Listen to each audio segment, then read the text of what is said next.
حضرت واصف علی واصف کی کتاب دل دریا سمندر کا ایک مضمون بعنوان خوش نصیب آپ کی خدمت میں۔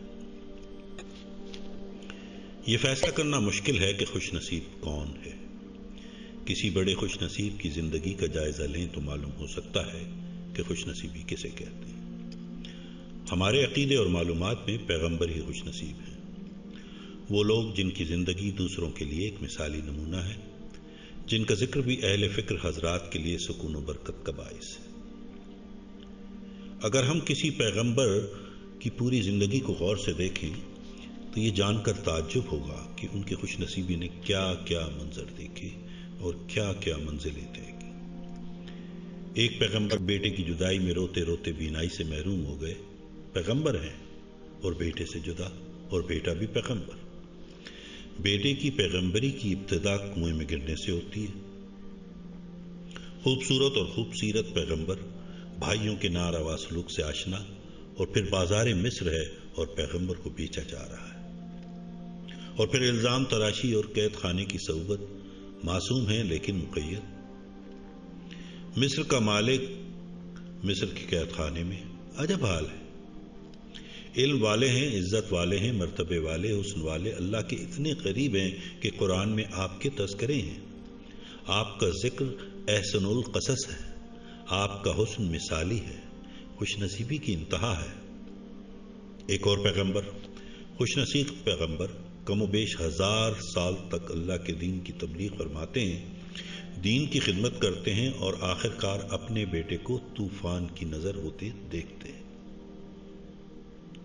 التجا کرتے ہیں خدا سے، التجا کہ میرا بیٹا بچا لو۔ حکم خداوندی آتا ہے کہ بیٹا جب باپ کے عقیدے پر ہی نہ ہو تو کیا بیٹا، جانے دو لہروں کے سنگ۔ پیغمبر ہیں اور خوش نصیب ہیں، اس لیے خاموش رہتے ہیں کہ نبوت سلامت رہتی ہے اور زندگی خوش نصیبی میں کٹ جاتی ہے۔ ایک اور پیغمبر، مچھلی کے پیٹ میں نبوت لیے، تقرب لیے، خوش نصیبی ہے، لیکن مچھلی کا پیٹ بھی ہے۔ کسی پیغمبر کو آرے میں چیر دیا جاتا ہے، اف نہیں کی جاتی، کیونکہ اف کرنا خوش نصیبی کے خلاف ہے۔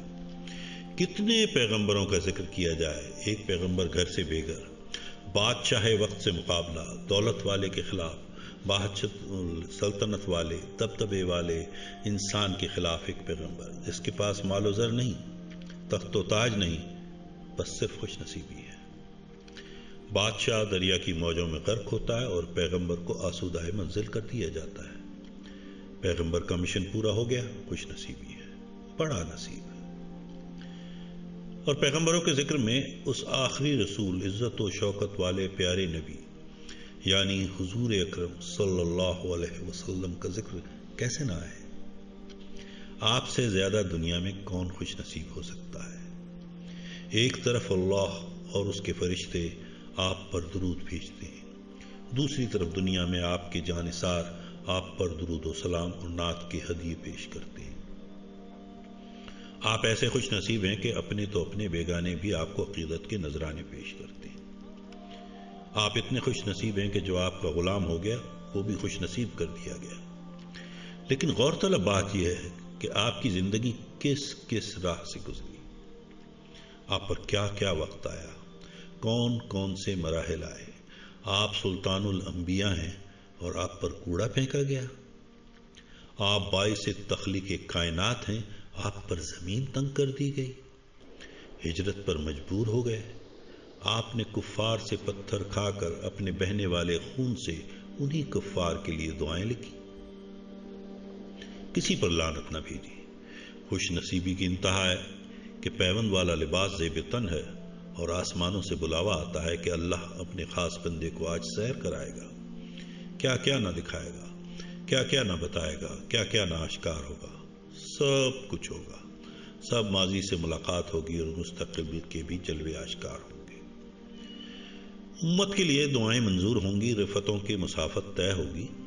قاب قوسین بلکہ اس سے بھی آگے جلوہ جلوے کے روبرو ہوگا، آئینہ آئینے کے روبرو ہوگا۔ انسان اللہ کے قریب ترین ہوگا، ایسا قرب کہ نہ کبھی ہوا نہ کسی کو حاصل ہوگا، لیکن لباس میں پیوند رہے گا۔ خوش نصیبی وجود کا ظاہر نہیں، وجود کا باطن ہے۔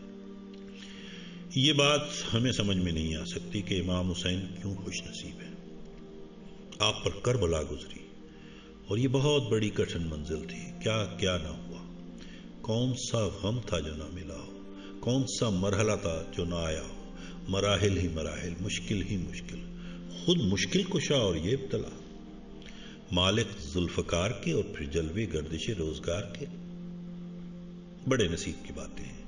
تقرب کے صحیفے ہیں. زمین پر ہونے والا آسمانی کرشمہ، خود تماشا و خود تماشائی. عجب صورتحال ہے. خوش نصیبی کی شرح دل پذیر اپنے خون سے رقم کر رہے ہیں. سید الشہداء نے خوش نصیبی کو وہ رنگ عطا کیا کہ کہنے والے برملا کہہ اٹھے، حقا کے بنائے لا الہ ہست حسین. یہ سب حسین اوراق ہیں خوش نصیبی کی کتاب مقدس کی. یہ سب مقطعات ہیں خوش نصیبی کی الہامی کتاب کی. کون جانے اور کون سمجھے. علم کے مخفی خزانوں کی کنجیاں ہیں ان خوش نصیبوں کے پاس. ساقی کوثر ہیں اور دریا کے کنارے پر پیاسے ہیں. یہ سب زاز ہائے سربستہ کی کرشمہ کاریاں. آج کا انسان کیا جانے کہ خوش نصیبی کیا ہے. آج کسی کو غریبی اور پیغمبری اکٹھی مل جائے تو وہ پیغمبری سے استعفیٰ دے دے. اگر آج کے انسان کو دولت اور خدا میں سے ایک کو چننا پڑے تو وہ دولت قبول کر لے گا. دل اور شکم کا قصہ تو اقبال نے فرما دیا کہ دل کی آزادی شہنشاہی عشق میں سامان موت. آج کا انسان صرف دولت کو خوش نصیبی سمجھتا ہے اور یہی اس کی بد نصیبی کا ثبوت ہے. آج کا انسان یا مسلمان زندگی فرعون کی پسند کرتا ہے اور عاقبت موسیٰ کی. بدقسمت ہے آج کا انسان. آسائشوں کا گرفتار، نمائشوں کا پرستار، آرائشوں کا پجاری، آلائشوں کی بیماری میں کر رہا ہے. اس کا دل بجھ چکا ہے لیکن اس کے مکان میں غمیں روشن ہے. وہ لذت وجود کی لعنت میں گرفتار ہے. اسے کسی بڑے مقصد سے تعارف نہیں. وہ صرف سینچریاں ہی بناتا ہے اور پھر کلین بولڈ ہو کر رخصت ہو جاتا ہے. آج ترقی کو مدعائے حیات سمجھا جا رہا ہے. ترقی کیسی ترقی؟ کس سے ترقی؟ کس پر ترقی؟ خوراک کی بجائے دوائی کھانے والا انسان کیا ترقی کرے گا؟ آسمان زیر قدم آ گیا. آسمانوں کی راہ ڈھونڈنے والا دل کی دنیا ویران کر چکا ہے.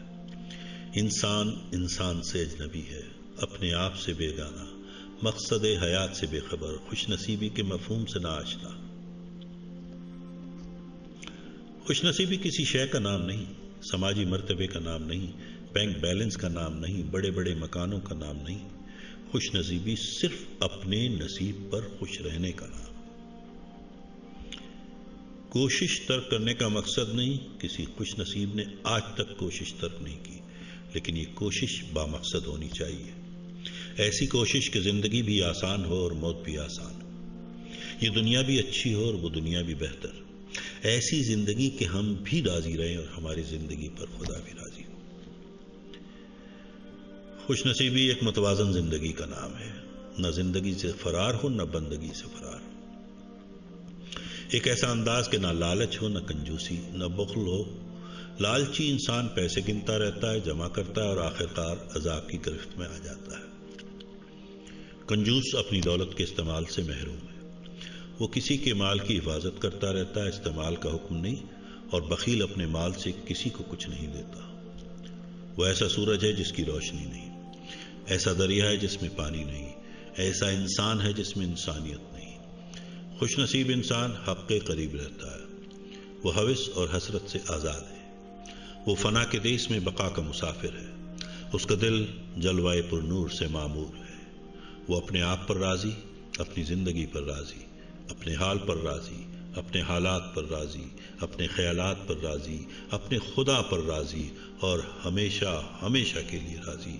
سلام ہو خوش نصیبوں کی خدمت میں. بہت شکریہ.